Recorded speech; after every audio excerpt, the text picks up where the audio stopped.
Tov, Bezrat Hashem, aujourd'hui nous allons étudier un passage de Shmonak Batsim. Shmonak Batsim est un livre qui a été écrit par un recueil, retrouvé des recueils de l'écriture du Rav Kook, des écritures qu'il avait écrites à la main et qui n'ont pas été répertoriées au départ. Et donc dans ce livre, il y a des pensées sur pas mal de domaines, pas mal de sujets qui en fait parlent de choses très profondes, des réflexions que le Rav avait durant sa vie. C'est remis relativement récemment, c'est 2-3 ans maximum. Donc c'est quelque chose de très nouveau. Okay. Il y a encore des choses qui n'ont pas été sorties du Rav.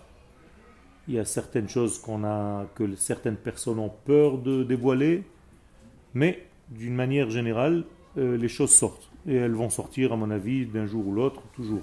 Ils ont organisé ces écrits Ça a été mis en place, en fait, par des gens qui ont mis le travail en place. Alors, vous voyez qu'il y a ici, c'est pas dans l'ordre, il y a Resh Lamed He, après il y a Resh Lamed Tet, après il y a Resh Mem, et Resh Mem Aleph. On va essayer de comprendre ce que le Rav nous dit. Ce sont des sujets qu'on a déjà développés ensemble, mais c'est toujours bon de les revoir sous un autre angle. Asheifa le hashlemuta Elohit. L'homme qui veut dévoiler l'entité divine. Un sujet très difficile, c'est-à-dire que nous avons envie et que Dieu lui-même veut se dévoiler, se révéler dans le monde. Et nous sommes en fait les artisans de cette révélation. Hashlemut. Sheifa, c'est un désir. Sheifa, shoef, c'est comme aspirer. Donc l'aspiration à l'entité divine, beitpatrut kol kochotea shel haneshama bimlo uza. Ça doit se faire en dévoilant, en développant toutes les forces de la Neshama au maximum de ses possibilités. Ça veut dire quoi? Ça veut dire que l'homme, pour arriver à dévoiler les valeurs du divin, étant donné que ces valeurs sont à l'intérieur de notre Neshama, eh bien, quand vous donnez à votre Neshama la capacité de se dévoiler, vous allez lui permettre à cette Neshama de dévoiler un maximum de choses. Ne l'enfermez pas dans une prison. C'est-à-dire que notre Neshama contient le tout. Notre Neshama a reçu toute la Torah. Notre Neshama est doté d'un système divin. C'est, entre guillemets, le divin dans notre corps. Donc c'est la partie divine qui est en nous à chaque instant. Et donc cette Neshama, elle connaît tout. De la même manière que cette Neshama prie tout le temps. Elle n'a pas besoin de rentrer de temps en temps à la synagogue pour prier. La Neshama, elle est tout le temps en lien qui ne s'arrête jamais avec l'infini. Est-ce que c'est clair ça? Nous, extérieurement parlant, de temps en temps, nous allons prier. Vous êtes d'accord? Vous rentrez au Bet HaKnesset, vous priez, vous sortez. Votre Neshama, non. Votre Neshama prie. Quand je dis prie, c'est qu'elle est liée, parce que le mot tfila veut dire lien. Tout le temps, constamment, 24 heures sur 24. Elle est même au-delà des notions de temps. Et donc elle est tout le temps en prière, tout le temps en lien avec les valeurs de l'infini.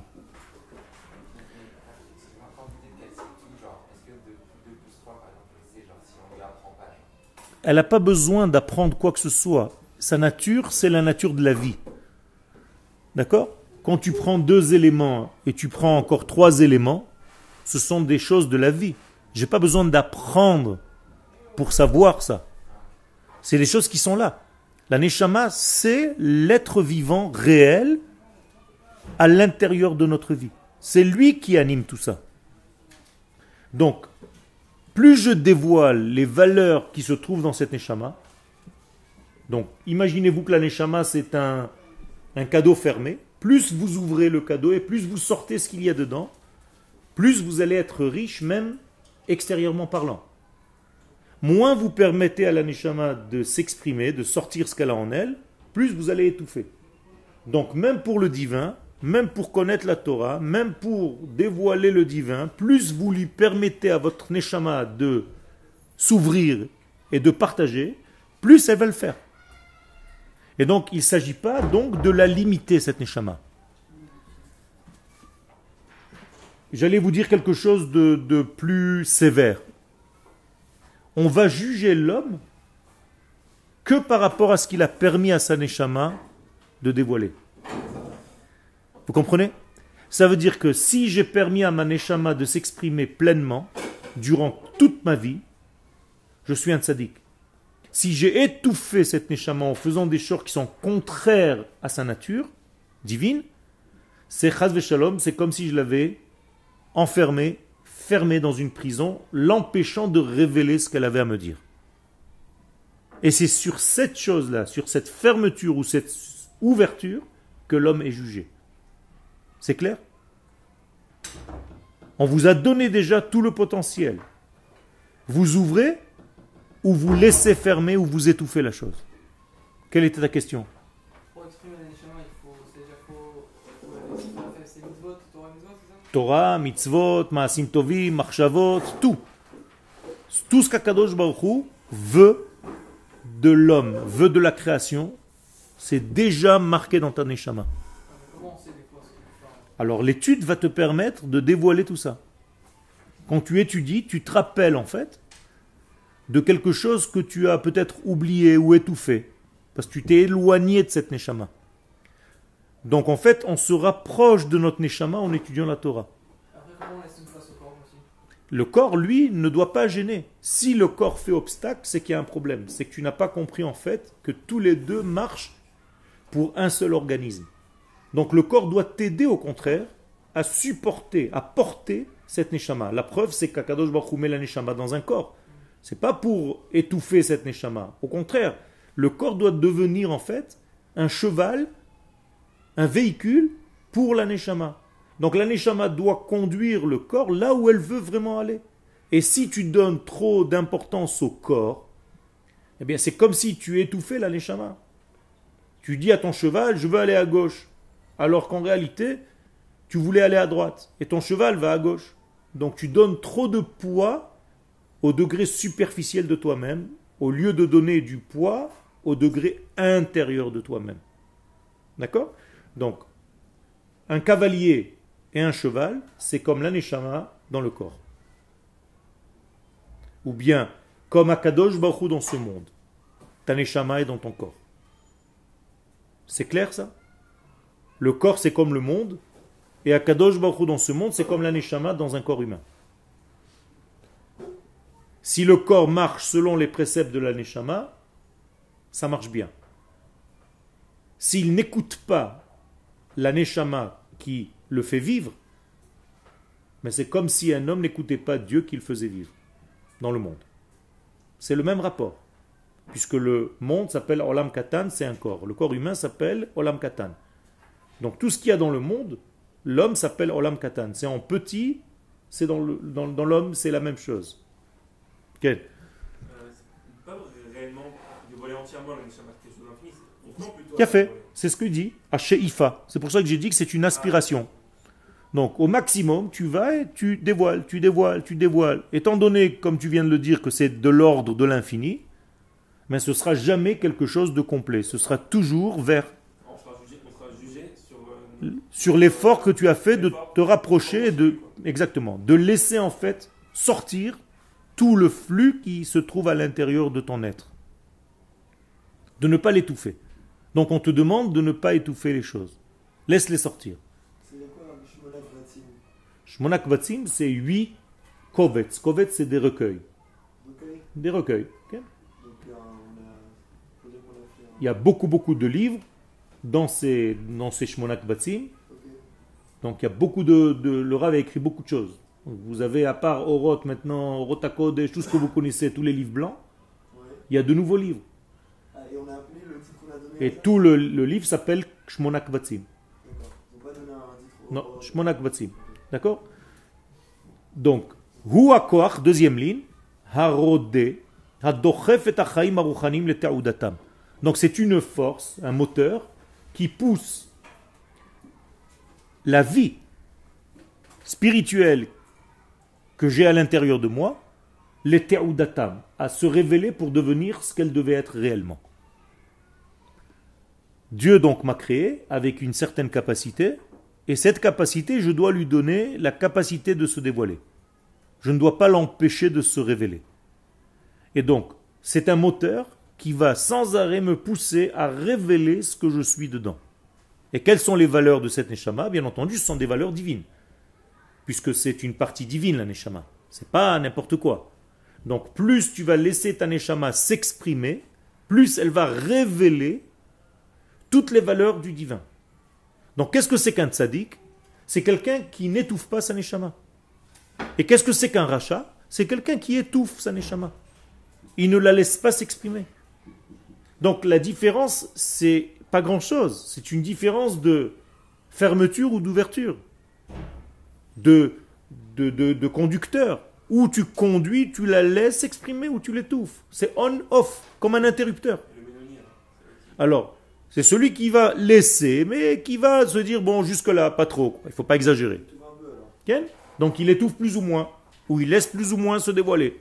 Et chacun va être mesuré par rapport aux efforts qu'il a fait de révéler vraiment ce que sa neshama avait à lui dire. Betsimaon Hanora, donc il y a ici une soif. Quand cette soif, elle est terrible, comme quand tu ne peux plus vivre parce que tu as tellement soif que tu vas mourir de soif, eh bien, Hatsimaon Hanora, l'étal shel tria meora eliona, un homme doit arriver à un sentiment pareil d'une soif qui ne peut plus le laisser vivre normalement. Et il a soif de quoi? De tal shel tria, d'une rosée de vie. Pourquoi la rosée et pas un robinet? Parce que c'est beaucoup plus discret. La neshama ne fait pas de bruit. C'est pas comme un robinet qui est ouvert et qui donne des litres et des litres d'eau. C'est de la rosée. C'est-à-dire que c'est un élément que tu n'arrives même pas à savoir quand est-ce qu'il est arrivé. Tu l'as même pas vu arriver. La neshama est discrète. La neshama, elle agit dans le silence. Parce que justement, les choses qui sont dans le silence sont des choses qui sont dans le divin. Toujours. Nous avons des versets, Loba Ra'ash Hashem, Loba Koach Hashem, Kol Dmama Daka. Quand tu veux savoir que c'est Dieu qui se révèle, c'est jamais dans les cris, c'est jamais dans le bruit, c'est jamais dans la dispute, c'est toujours dans le calme. C'est toujours dans l'essence. Parce qu'Akadosh Baruch Hu doit se révéler en fait là où les gens ne voient pas réellement. Donc ça va jamais dans les choses grandioses. Et d'ailleurs, quand c'est dans les choses grandioses, ça ne tient pas la route. C'est pour ça que d'ailleurs, qu'on dit que quand on a reçu la Torah, les premières tables, comment est-ce que c'était? Avec beaucoup de soin et lumière. Eh bien, il y a marqué que le Ain Hara a été placé sur ces louchot et qu'elles se sont brisées. Les tables se sont brisées à cause de cela. Pourquoi? Parce que Dieu demande de la discrétion, de la hanava. De la même manière qu'Akadosh Baruch Hu est grand, il est silencieux. Tu ne le vois pas. Tu peux voir ses manifestations, mais tu peux absolument dire Dieu n'existe pas. C'est-à-dire il est tellement discret, tout en étant tellement présent, que certains peuvent se tromper et dire qu'il n'existe pas. Et c'est le cas. Beaucoup de gens disent il n'existe pas. Pourquoi il n'agit pas directement? Pourquoi quand tu fais une faute, c'est pas directement tu reçois une gifle? Il y a une certaine discrétion, un certain silence divin. Et c'est dans ce silence que la neshama, elle aussi, elle agit. Ta neshama, elle ne fait pas de bruit. Tu ne l'entends même pas.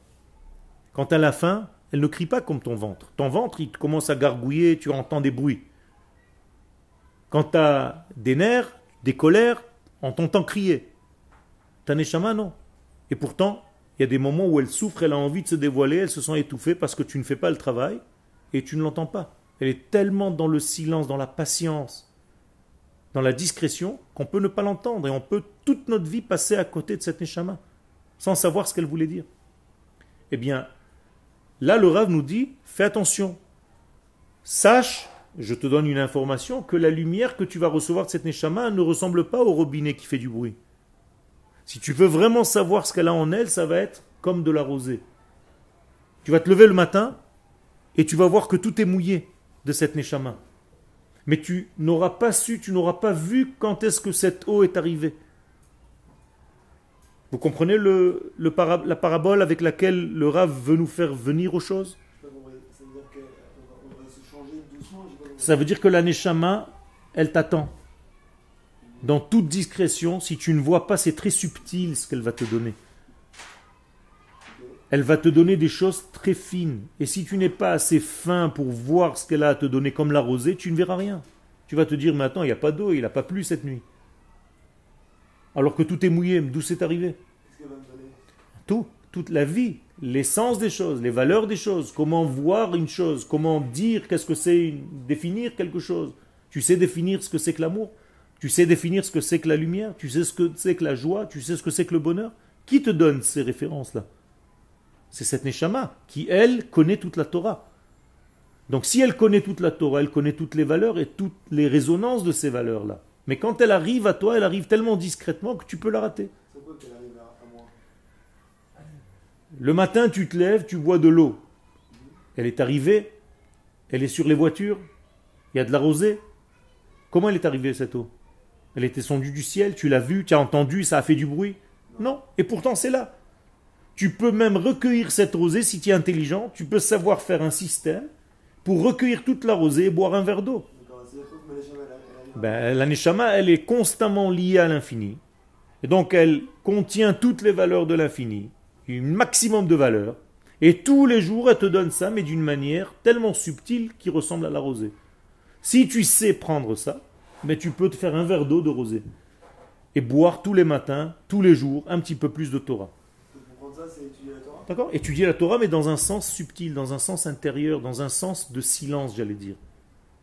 Essayer de voir le message D'accord? qui se cache. Le message subliminal, pas seulement les premiers trucs. Je suis sûr que par exemple, vous avez étudié, ne serait-ce que dans la Mishnah de Ta'anit, que 5 choses se sont passées à 17 Tammuz. D'accord? Vous avez étudié ça?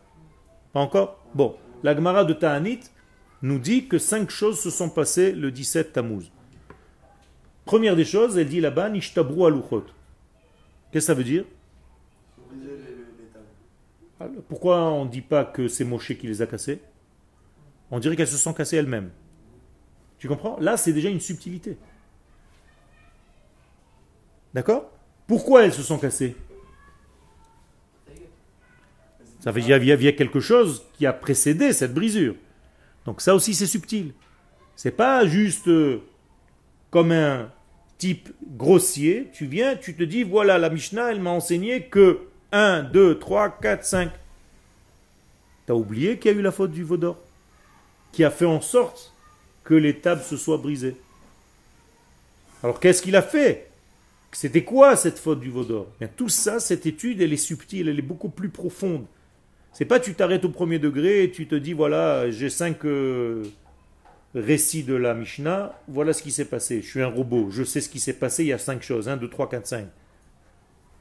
Là, c'est une Torah qui est beaucoup plus subtile, beaucoup plus profonde. Et le Rav est en train de nous parler, tout ce qu'il a écrit là, ce sont des écrits où il était tout seul. C'est-à-dire où il sent cette rosée en train de sortir, et il lui permet de sortir, il prend un stylo et il écrit.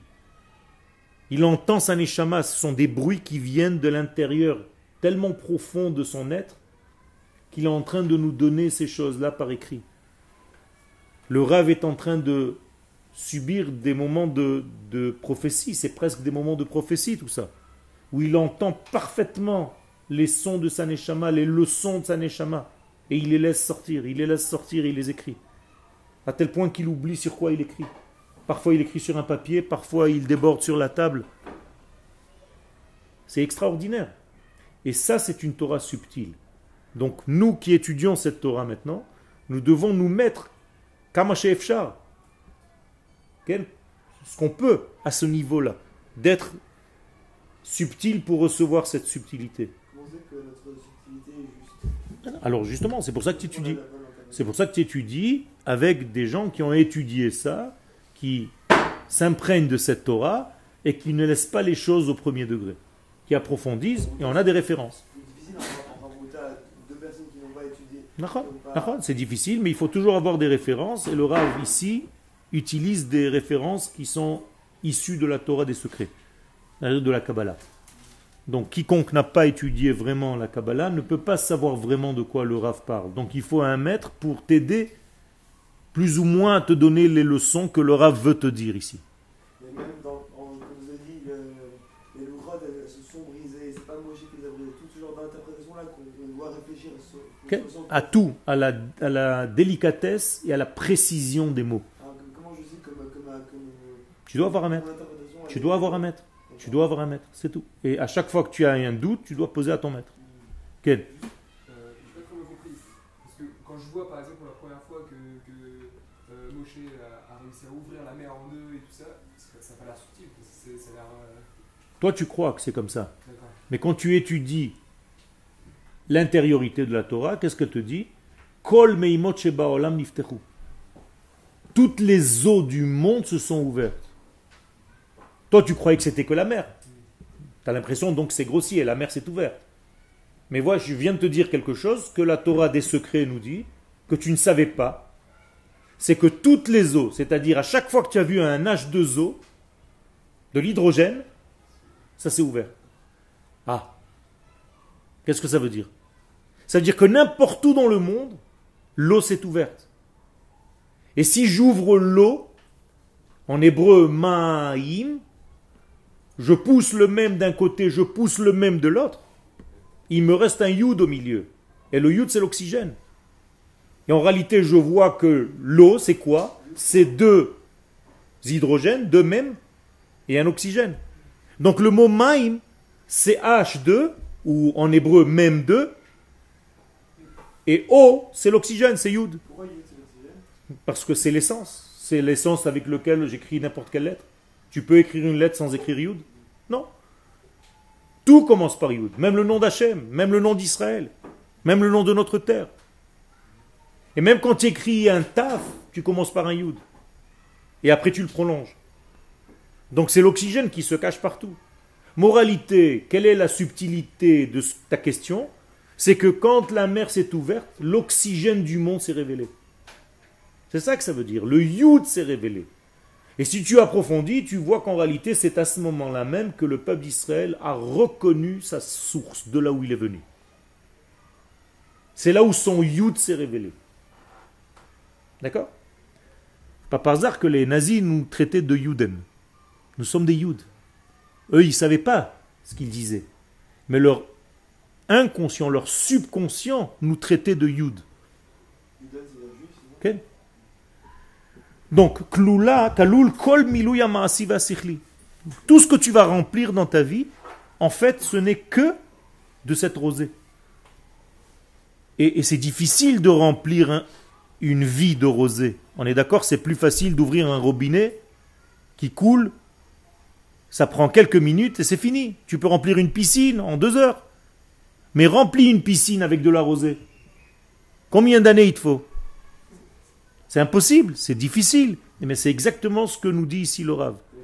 C'est-à-dire que tu dois prendre les choses dans leur subtilité et remplir ta vie de ça. Comme si tu avais des paniers à remplir d'une eau qui est beaucoup plus fine, beaucoup plus raffinée, beaucoup plus spirituelle, qui vient d'un ciel et qui descend dans un silence absolu. Ken?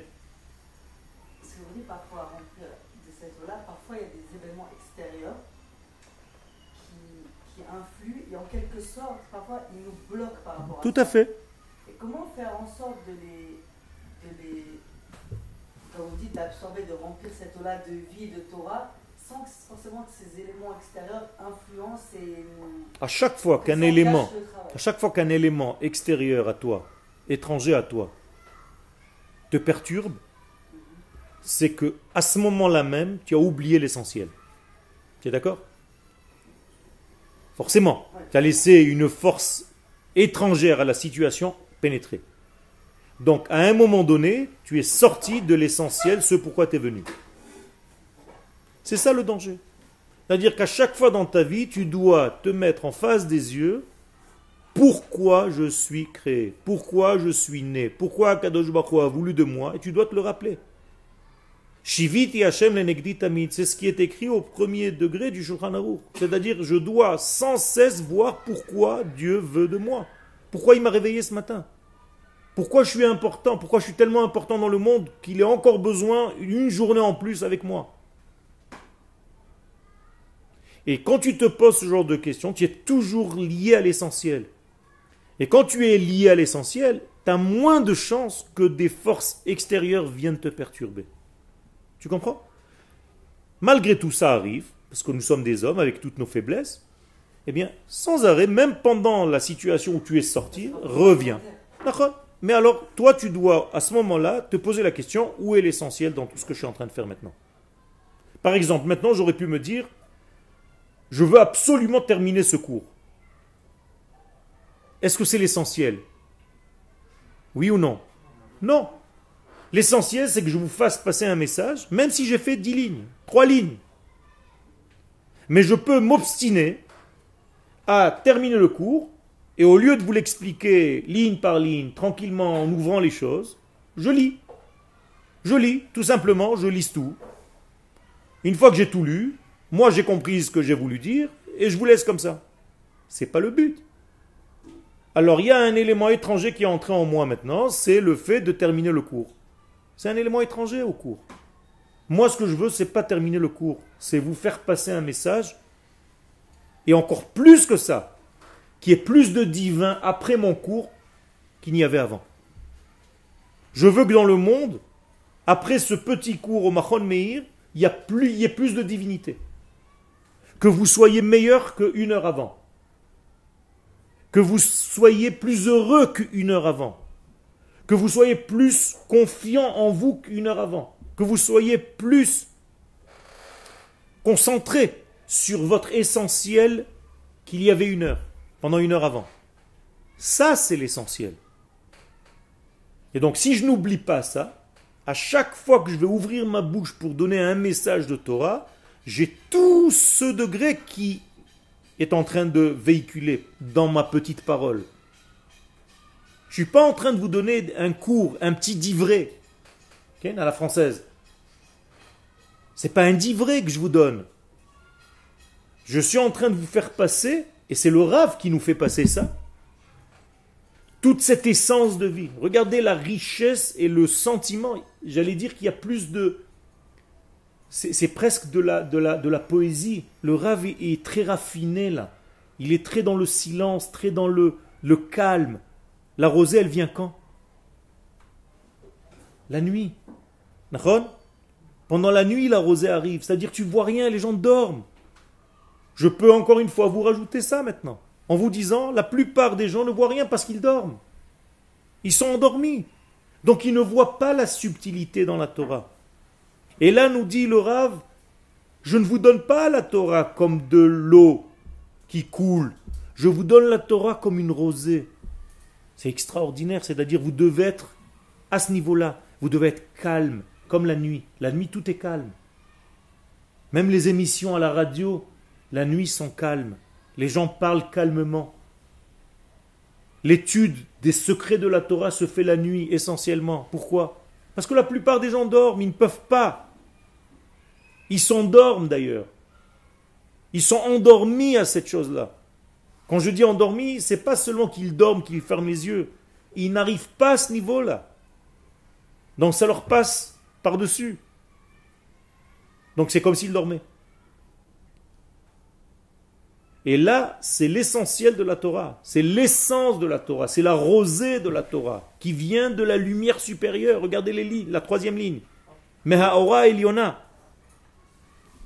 Ken. Est-ce qu'on peut mettre en rapport ce qu'on dit avec justement le mikvé, L'eau du mikvé, tu peux le dire. C'est comme si tu rentrais dans un mikvé. Mais j'allais dire que le mikvé, ça peut être de l'eau de pluie. Mais c'est pas de l'eau de la rosée. Ici, il y a encore plus. J'ai dit tout à l'heure, tu peux remplir une piscine avec de l'eau de pluie. C'est déjà pas mal. C'est pas de l'eau du robinet, c'est déjà de l'eau de pluie. Mais encore plus subtil que ça. Où tu dois vraiment bosser pour arriver à avoir ne serait-ce qu'un verre d'eau. Et ça, c'est de la rosée. D'accord? Maintenant, si je veux rentrer un tout petit peu plus en profondeur, quelle est la valeur numérique du mot rosée? 39. Tal. D'accord? Qu'est-ce que c'est que ce chiffre?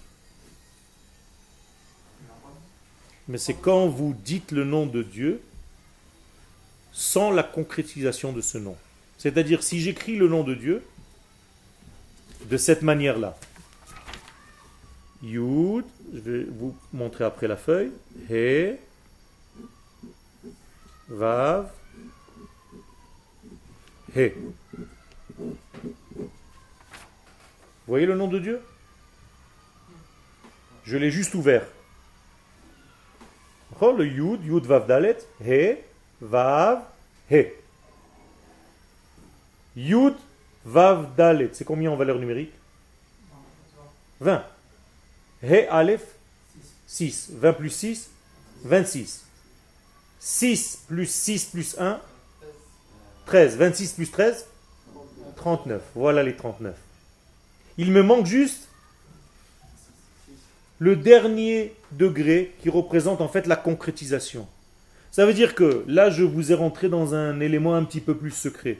Qu'est-ce que c'est que la rosée dont le Rav Kook est en train de parler? C'est une notion de Kabbalah qui est en réalité les 3 lettres du nom de Dieu à laquelle il manque la 4e lettre. Et la 4e lettre du nom d'Hachem, c'est quoi? C'est la manifestation concrète, c'est la Malchut, c'est ce qu'on appelle la royauté. Donc le Rav est en train de nous dire, pour l'instant on ne voit pas la royauté de Dieu. Donc on est dans ces 39 lumières. Donc ma tête est remplie de 39 lumières et il lui manque en réalité les 6 dernières pour compléter. Si je complète les 6 dernières, 39 plus 6, ça fait combien? 45. C'est la valeur numérique de Géoula. La Géoula, c'est juste remplir les 6 qui manquent. D'où est-ce que le Rav a pris ça? Vous voyez, là je vous rentre dans les secrets qui ne sont pas marqués ici. Shira Shirim. Sheroshi, Nimla, Tal. Pas Shira Shirim, dans Patach Eliyahu, slicha. Sheroshi, Nimla, Tal, que ma tête est remplie de rosée. Maï Nimla, Tal. Qu'est-ce que c'est Nimla, Tal? Dit Eliyahu Hanavi. Eh bien, il t'écrit là-bas ces 3 lettres dont la valeur numérique est la rosée. Mais moi, j'ai besoin aussi de ces 6 dernières lettres pour compléter cette rosée, pour qu'elle devienne une Géoula Shlema. Comment en revenant sur la terre d'Israël et en construisant une malchoute, une royauté, et en préparant un trône au Melech HaMashiach. Et là, c'est la complétude de tout ce système. Donc le Tal devient 45. Ma. Géoula. Les 39 premiers degrés, c'est difficile de les atteindre. Il te dit que ça doit être un travail comme si tu récupérais la rosée. Sinon, tu ne vas pas voir cette subtilité. Déjà, pour voir que le nom d'Hachem puisse s'écrire de cette manière-là, c'est une subtilité. Toi, tu aurais écrit le nom d'Hachem comment? Normalement. Donc, il te dit non, il y a plusieurs subtilités, comment tu peux remplir même le nom d'Hachem. D'ailleurs, j'aurais pu le remplir d'une autre manière. C'est un travail personnel en fait. C'est un travail très délicat et très personnel. Mais il faut un maître pour ça, qui sache de quoi il parle. D'accord? Sinon, ce sont que des paroles de poésie. Tu aurais pu croire que le Rav Kook, c'est un poète. Il te dit, bon, la rosée céleste, des paroles divines, machin, c'est bien beau. Mais pour ça, je n'ai pas besoin de lui. Le Rav Kook est un kabbaliste. Le Rav Kook est en train de prendre des éléments du Zohar et des écrits du Harizal pour nous les mettre à notre portée. Mais il faut aussi savoir de quoi ça parle, sinon tu ne sais pas faire le lien. Donc, voilà, à la 3e ligne au milieu, Kalul Kol HaMilouy. Qu'est-ce que c'est un milouy? Le remplissage, Hama'asi ve'asichli, qui est et au niveau de l'action et au niveau de l'intellect. Ça veut dire que ce dernier degré, c'est le remplissage. Ce dernier He Aleph, c'est le cli, dans lequel toute cette lumière doit tomber, descendre. S'il manque le dernier cli, cette lumière, qu'est-ce qu'elle fait? Elle reste en l'air, elle n'a pas d'ustensile de contenant, vous comprenez? Donc en réalité, on doit préparer absolument ça, ce dernier cli. Et c'est ça que le Rav nous dit ici. Alors on va continuer dans le texte. Kol ma shenichnas bagvul haprira enoshit. Donc tout ce qui rentre dans la limite de votre libre arbitre, de votre libre choix, ve kol ma shehu lema la misée. Et même ce qui ne rentre pas. C'est-à-dire le Rav est en train de dire, il y a des choses que tu vas pouvoir capter, et il y a des choses que tu ne vas pas pouvoir capter qui sont plus hautes que ton niveau. Hein, je suis en train de vous parler, je suis sûr que certains d'entre vous ne comprennent même pas la moitié de ce que je suis en train de raconter. Et d'autres un petit peu plus. C'est pas grave, dit le Rav. Ce que tu es capable aujourd'hui de recevoir, reçois-le. Ce que tu n'es pas capable, ce n'est pas perdu. Ça flotte le jour, ça flotte au-dessus de toi. Le jour où ton cli sera un petit peu plus large, il va pouvoir contenir tout ça. Rien n'est disparu, rien n'a disparu. Et donc ça va aller en se révélant. Et comment ça va se révéler, toutes les choses qui te dépassent aujourd'hui? En élargissant tes désirs. Ce que je vous ai dit tout à l'heure, en élargissant, en agrandissant votre ustensile. Qu'est-ce que ça veut dire agrandir mon ustensile? Pas faire du sport pour que mon torse soit plus large. Ça c'est bien, c'est important. D'ailleurs, qu'est-ce qui se passe quand j'élargis mon torse? Je respire mieux. Donc si je respire mieux, qui reçoit en fait beaucoup d'oxygène? Mon cerveau. Donc je peux réfléchir d'une manière beaucoup plus cohérente. Si tu es fatigué, que tu es étriqué, tu n'es pas sportif, même l'étude de la Torah ne peut pas être nourrie avec la même intensité. Vous comprenez ce que je raconte? Eh bien c'est la même chose maintenant au niveau de ma neshama. Comment je peux élargir ma neshama? Élargir le corps, j'ai compris, je vais dans une salle de sport. Je fais de l'exercice physique. Mais élargir ma neshama, qu'est-ce que ça veut dire? Quoi? Qu'est-ce que ça veut dire? Dis-moi un mot. Comment j'élargis ma neshama? Ça passe par l'étude, mais qu'est-ce que ça vient de quoi d'abord? Quel est l'élément moteur pour élargir ma neshama? Non, non, non, non, je vous l'ai dit déjà. Non, je viens de le dire. Comment? Non. Non. La volonté.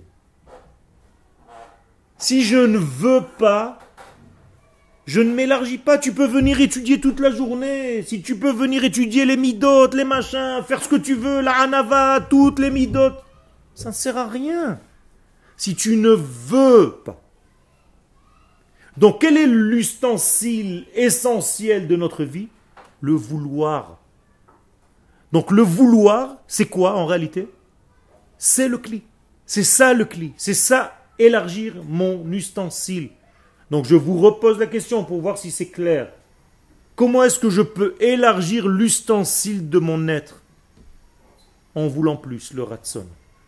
Maintenant vous comprenez pourquoi le mot ratson vient du mot ratz. C'est-à-dire c'est ce qui me fait courir dans la vie. Aniratz. Ken. Il a fait. Qu'est-ce que ça veut dire vouloir plus? Et comment on veut plus? Bien, plus tu creuses en toi, plus le rave, et c'est ça le travail du rave. Un jour, Be'ezrat Hashem, je vous souhaite d'être enseignant. Qu'est-ce que vous devez enseigner à l'élève? Pas seulement une information. Qu'est-ce que je viens, moi, Yoel, vous enseigner, d'après vous? L'essentiel de ce que je vais vous faire passer, c'est quoi? Il a fait mal. C'est de vous rendre des hommes qui veulent. Parce que je sais qu'en si peu de temps, je ne peux pas vous donner beaucoup de matière. On ne se voit pas énormément. Mais moi, mon but, c'est pas ça. C'est pas de vous donner d'informations. Ça, je peux vous mettre des disques à longueur de temps, de journée. Internet, Facebook, machin. Moi, j'ai un seul but. Je veux vous donner l'envie de vouloir. Je veux réveiller chez vous le désir de vouloir. Ça, c'est le Inyan. Comment ça? En vous grattant, en vous chatouillant un peu, de temps en temps en vous lançant des choses qui vous poussent à me poser des questions. Quand tu me poses une question comme tu viens de me poser, je suis content. Parce que jusqu'à maintenant, tu ne t'es pas posé la question. Mais maintenant, tu te poses la question, comment vouloir? C'est extraordinaire. Ça veut dire déjà, tu es dans le désir. Et toutes les choses importantes de notre vie, si tu ne les veux pas, tu ne les acquiers pas. Comment s'appelle la terre d'Israël? Eretz. Qu'est-ce que c'est Eretz? Rotse. Je veux. Donc Eretz, Israël. Je veux Israël. Je traduis mot à mot. Hein. Pas la terre d'Israël. Je veux Israël. Et qu'est-ce que c'est Israël? Yachar El. Je veux être droit avec Dieu. Après, elle a un surnom, cette terre. Eretz Chemda. Vous l'avez dit tout à l'heure. Qu'est-ce que ça veut dire Chemda? Un désir. La terre du désir, de la convoitise. Si tu ne désires pas la terre d'Israël, elle ne t'acceptera pas. Tu repartiras un jour. Et toi, tu vas croire que c'est toi qui y es parti. Non, c'est elle qui ne te veut pas. Parce que tu ne la veux pas. La Torah, comment on l'appelle la Torah? Kli Gemara, Meforeshet, Kli Chemda, la même chose. Kli Chemda, un cli de convoitise. La Torah, si tu ne la convoites pas, si tu ne la désires pas, tu ne peux pas l'étudier. Il y a des gens qui sont assis 24 heures dans la yeshiva. Ils n'ont pas la même Torah que ceux qui viennent 2-3 heures. Pourquoi? Parce qu'ils sont là-bas, parce qu'on les a mis. Et les autres, ils veulent. C'est pas la même chose. Quand tu veux, tu n'es pas à la même place. Est-ce que c'est clair chez vous, ça? Dans tous les domaines, c'est la même chose. Eh bien, c'est exactement ce que la Neshama vit à chaque instant. La Neshama, elle ne se pose pas de questions. Elle est tout le temps dans le désir. Tout le temps. Elle veut toujours. Donc, combien... Je vous pose une question maintenant. Combien d'après vous veut la Neshama? Quelle quantité elle veut? L'infini, vous avez compris. C'est de l'orgueil de vouloir l'infini? Non. C'est très sain. Alors pourquoi vous, au niveau de votre corps, vous ne voulez pas l'infini? Je vous pose une question, répondez-moi. Parce que vous avez peur, parce que vous dites que vous êtes fini, parce que vous dites que vous êtes limité, parce que vous dites que jamais vous pourrez avoir, parce que vous dites que vous êtes trop fatigué, parce que vous dites que c'est pas possible, parce que jusqu'à demain. Et c'est faux. Ça veut dire le plus grand homme d'Israël, c'est celui qui veut quoi? L'infini. Et pourquoi il veut l'infini? Pour le révéler, pour le partager aux autres. Ça, c'est un gadol d'Israël. C'est comme ça qu'on mesure un tzaddik. Je veux l'infini parce que je veux partager l'infini. Et si quelqu'un il dit non, moi je veux juste que je veux un tout petit peu, eh bien tu recevras un tout petit peu. Tu deviendras un petit qui à chaque mot, à chaque phrase, est obligé d'utiliser 10 fois le mot petit. Bonjour mon petit monsieur. Vous avez passé une bonne nuit? Vous voulez un petit café? Une petite baguette? Un petit gâteau? Oh, il est beau ce petit garçon. Elle est belle cette petite chanson. C'est magnifique cette petite fleur. Tout est petit. Vous avez entendu? Vous écoutez? C'est tout le temps comme ça. Un petit peu. Il n'y a jamais quelque chose de normal. La Gemara nous dit exactement l'inverse. Dira Na'a, une grande maison magnifique, belle. Isha Na'a, une belle femme. Kelim Naïm, de beaux instruments. Marrivim, élargissent Da'ato shel Adam. Élargissent le Da'at de l'homme. Parce que tu veux de choses grandes dans ta vie. T'arrêtes de vouloir des petites choses. Parce que tu resteras toute ta vie petit. Et en hébreu, petit, c'est un imbécile. Ken? Il va passer par une phase de pré-shoot. Hein? Il va passer par une phase de pré-shoot. Si ça doit t'aider à revenir, oui. Mais si la pre-shoot, c'est-à-dire le lâcher-prise total de tout, t'envoie vers l'autre monde, non. Ça marche pas, on n'est pas d'accord. C'est pas obligatoire? Non. Tu dois savoir qu'il y a des moments où les choses se font malgré toi.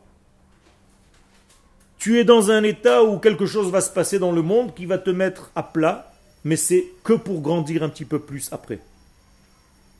C'est pas toi qui vas décider, bon, maintenant je me mets à plat, maintenant je fais comme ci, maintenant je suis zéro, maintenant... Non, arrêtez. Ken, Quand vous dites de vouloir des grandes choses, Ken. n'est-ce pas? La question, n'est-ce pas, c'est un peu de la tava. De J'ai- vouloir des grandes choses, belles maisons. Il a fait. J'ai posé la question. Mais en réalité, je vais te donner un exemple. Quand tu tires une flèche, tu as un pistolet, tu sais tirer? Non. Tu as déjà tiré à l'arc? Ok. Quand tu tires à l'arc, si tu mets ton arc à l'horizontale par rapport au sol, ok, ta flèche va aller à combien de mètres à peu près? Pas loin. Mais si tu mets ton arc vers le haut, ça va aller beaucoup plus loin. Mais c'est la même chose dans ta vie. Si tu vises plus haut, naturellement tu iras plus loin. Mais si dès le départ tu veux petit, tu auras la moitié du petit. C'est tout.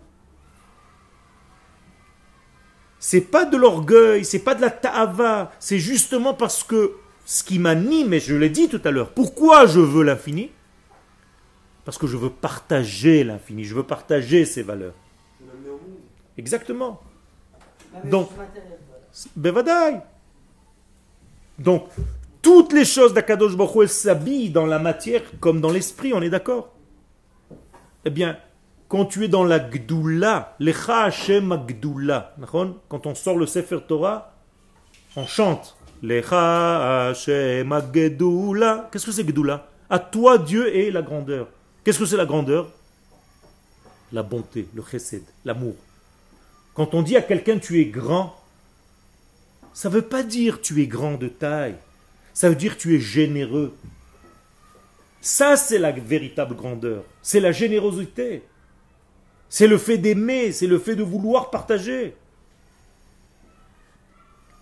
Donc, voilà.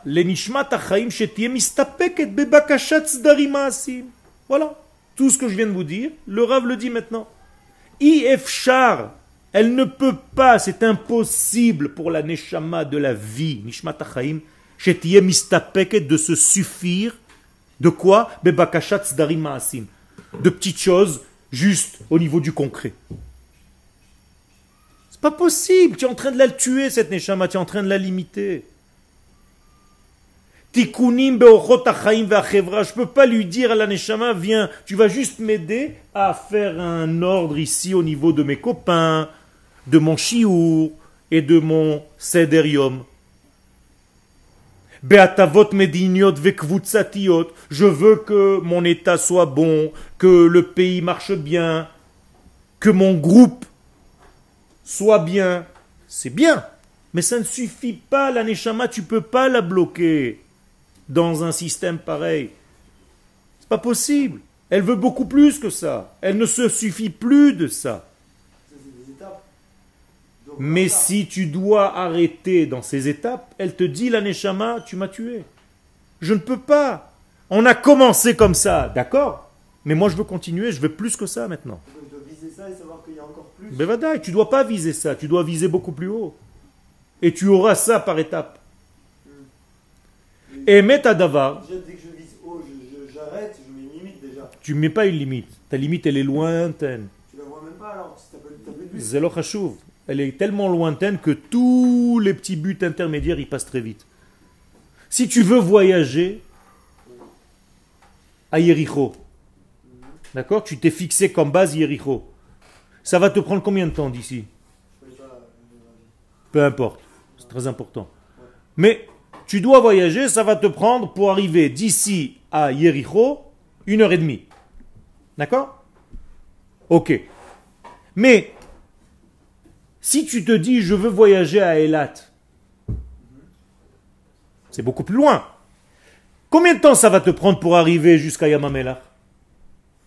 Rien du tout. Tu vas même pas compter ça. Pourquoi? Parce que ton but est tellement loin que tu ne feras pas attention aux petites étapes intermédiaires. Vous comprenez? Quand je veux voyager en France, je me dis, mince, j'ai 4 heures d'avion. Quand tu voyages à New York, tu as 12 heures d'avion, les 4 heures ils sont passées, tu te demandes comment? Nachon? C'est la même chose. Mais tu t'es arrêté à 12 heures. Donc, Peu importe, mais chaque fois tu vas plus loin. Et là, j'ai pas dit de t'arrêter à 12. J'ai dit que nous voulons l'infini. Mais alors, t'as pas de but précis. Si, Tous les buts intermédiaires, je dois les prendre avec plaisir. C'est-à-dire à chaque fois que j'arrive à une étape de ma vie, je dois sentir le bonheur de cette étape. Mais la vision lointaine. C'est pas grave. Moi avec vous maintenant, quelle est ma vision lointaine? C'est de vous apporter le maximum, d'accord? Mais est-ce que j'ai le droit d'être heureux de vous faire passer le chiour que je vous fais passer maintenant? Oui, je le kiffe.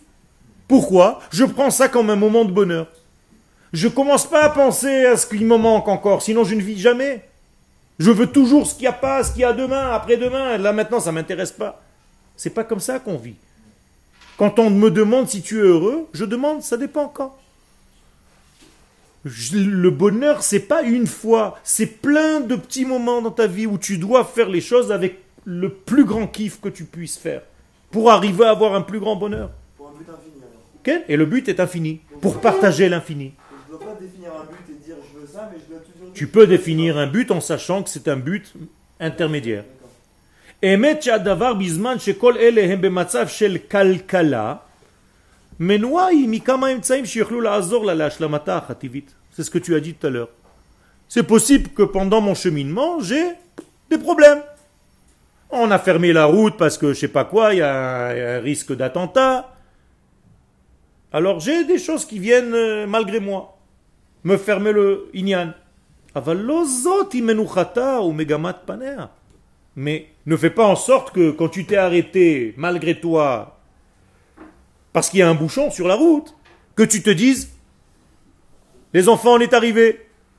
Et quand on est arrivé, on est en plein bouchon. Mais il y a des gens qui s'arrêtent parce qu'ils se disent, bon, ben, puisqu'il y a un bouchon, c'est là qu'on s'arrête. Vous comprenez? Alors ça vous fait rire. Mais il y a dans la vie des gens qui s'arrêtent comme ça. Ils se disent, bon, je suis arrivé à tel âge, ça y est. Pourquoi ça y est? C'était pas le but. Tu t'es arrêté en plein truc parce qu'on t'a forcé à un moment donné, donc tu n'as plus la force de te battre, donc tu te laisses partir, tu es en train de mourir. Et d'ailleurs, la plupart des gens se laissent mourir parce qu'ils n'ont plus la force de se battre. Et c'est comme ça dans la vie, et comme ça dans la Torah. Tu dois vouloir devenir le plus grand homme de Torah du monde. Pas que quand tu penses aura 20 tel et aura 20 tel, tu te dis ah, qu'est-ce que je suis par rapport à lui. Ça, c'est une mauvaise vision. Je veux devenir au moins comme Avraham, Yitzhak et Yaakov. Tu peux? Bien sûr, je peux. Je suis un homme. Eux aussi, ils sont nés avec une maman et un papa. Pas plus que moi. Il a fait. Ça veut dire que si tu fais des efforts, j'ai dit tout à l'heure, si tu veux plus, tu t'élargis plus. Abraham, c'était un homme qui voulait beaucoup, qui voulait l'infini. C'est pour ça qu'il a reçu. Non, non. Sinon, rien n'est juste dans ce monde. Il a choisi vraiment déjà. Ah, choisi. Qu'est-ce que c'est choisi? Avant, Ah, Kadosh Baruch Hu l'a choisi. Nachon, Kadosh Baruch Hu t'a choisi aussi. Tu fais partie du peuple d'Israël. Tu es Mamlechet Kohanim et Goy Kadosh. Tu es arrivé au degré qu'Akadosh Baruch Hu a voulu de toi? Ou pas encore? Il a fait, alors bosse. Et tu sais combien il veut de toi? L'infini. Tu peux y arriver, si tu veux vraiment. Je connais des gens qui sont devenus des géonim en Torah en 4 ans, en 3 ans. Ils sont assis dans des yeshivot avec des gens qui ont étudié 50 ans, qui ne sont pas à ce niveau-là. J'ai reçu un comme ça, la semaine dernière chez moi à la maison. Un mec, ça fait 4 ans qu'il est rentré. Il était à Tel Aviv, non religieux. Il y a 4 ans qu'il s'est mis à étudier la Torah. Il dépasse tous les plus grands de sa yeshiva et tous les rabbanim. Pourquoi? Ce mec-là, il ne s'arrête pas de vouloir. Toute la journée, il veut. Il en veut. Donc il dort pas, etc. C'est tout. Il fait tout ce qu'il faut pour ne pas. Il se réveille à 3 heures du matin, il va au mikvé, il fait des trucs. Et machin. Vous dites qu'il ne faut pas avoir de limites, mais il y a des limites. La preuve, c'est que il arrive. C'est toi qui fixes tes limites dans ta tête. Tu dors 2 heures et tu tiens. Okay? Si tu es vraiment dans le désir vrai de vrai, c'est comme ça. David Ameller, qu'est-ce qu'il a fait toute sa vie? Il dormait 30 secondes. De tout ce que dit la médecine, etc., je m'en fous. Non, c'est pas que tu t'en fous pas. C'est donné pour des hommes basiques. Mais quand tu as une volonté, tu as déjà vu un enfant qui ne veut pas dormir? Okay? Tu as beau le mettre dans le lit, tu le coinces avec des ceintures presque. Il hurle, il veut pas, il veut sauter encore. Tu le laisses qu'à 4 heures du matin, il est encore là. Toi, tu es mort et lui, il est encore là à sauter. Pourquoi? Parce qu'il est vivant, il est pétillant de vie. Toi, tu es mort, tu es fatigué. C'est tout, c'est dans la tête. Ken. Il n'y a pas de gens qui ont des plus grands rôles dans ce monde, par exemple le Rav Kook. Ken, Ken, mais il les a trouvés, il a réussi. Toi, tu sais pas quel est ton rôle. D'accord, mais c'est pas tout le monde qui peut être Abraham Avinu. Ma? Pas tout le monde peut être comme Abraham Avinu. Matai yagiu maasai le maasai avotai Avraham, Yitzhak ve Yaakov. Moi, j'invente rien, je lis une Gemara. Il a fait. Maasai, qu'est-ce que ça veut dire maasai? Tu crois qu'Avraham Avinu faisait des actions sans être derrière? Ouais, nous, maasai. Alors déjà mes actions, elles doivent être comme Abraham. Tu sais ce que ça veut dire que mon action, elle doit être comme Abraham? C'est que je fasse les choses sans les avoir étudiées. Ah. Ça veut dire Abraham, je lui fermais les yeux, je lui boussais les oreilles, et je le mettais dans un tiroir et je le sortais n'importe où comme ça, après 6 mois, il savait quel jour on était dans la semaine. Tu peux me dire la même chose toi? Tu me dis, je sens, c'est Yom Tov, 1er de Sukkot. Chol HaMoed, 3e jour, je sens. Dans l'air. Vas-y, on veut te voir. Abraham sentait ça. Après, pas dans ce monde-là. Pourquoi pas dans ce monde-là? Encore une fois, tu es en train d'avoir peur. Non, parce qu'on n'a aucun rap qui dit Abraham Avinu. C'est parce que, encore une fois, les gens se limitent dans cette petitesse, dans cette structure. Mais il y a des grands qui ne sont pas du tout dans cette tête-là. Et tant qu'Akadosh Baruch Hu veut me donner, je suis là, je m'ouvre. C'est pas de l'orgueil. Parce que je fais tout ça, sans oublier le but premier. C'est quoi le but? De partager tout ça. Je veux qu'il y ait plus de divin sur terre. Donc Akadosh Baruch Hu sait ce qui m'anime dedans. Quel est mon moteur? Si je suis quelqu'un juste pour qu'on m'appelle Rav, que c'est l'orgueil qui m'anime, ça aussi c'est un moteur. Ou bien que c'est vraiment de faire la volonté d'Hachem qui m'anime. Ça c'est le choix de chacun de nous. Toda Rabba.